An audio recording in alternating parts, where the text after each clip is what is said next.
श्रेष्ठा films के मालिक ने खेसारी लाल यादव के ऊपर एक बार फिर से मजा लिया। जी हाँ दोस्तों, नमस्कार दोस्तों, स्वागत है आप सभी को हमारे चैनल भोजपुरी अपडेट हब में। तो आज बात करने वाले हैं खेसारी लाल यादव के बारे में, तो वीडियो को लास्ट तक बने रहे।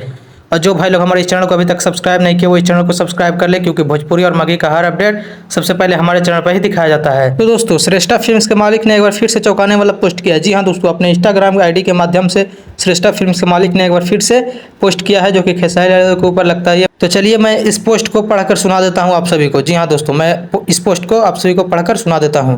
तो दोस्तों, श्रेष्ठा फिल्म्स के मालिक ने अपने पोस्ट में यह लिखा है कि कुछ लोग इतने बड़े जाहिल हैं कि अपना दिखावा करने के लिए किसी की मदद भी करते हैं तो वो अपने चमचों से वीडियो बनवा लेता है। जी हाँ दोस्तों, और उसका प्रचार करने लगते हैं। जैसे ही पवन सिंह ने बोला कि मैं जाऊंगा तो वैसा ही भाग कर चला गया। जाओ रे अनपढ़ हो, जीवन भर पवन सिंह के पीछे ही भागना।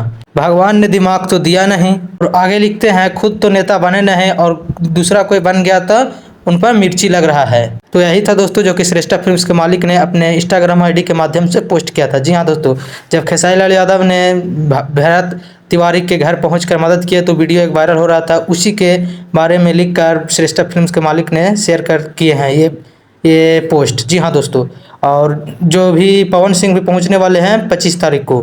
तो देखिए आप लोग का इस पोस्ट के क्या कहना है। तो मिलते हैं, कमेंट बॉक्स में बताइएगा। तो मिलते हैं किसी अगले वीडियो में किसी नए अपडेट के साथ। तो हमारे इस वीडियो के अंदर देखने के लिए बहुत बहुत धन्यवाद दोस्तों।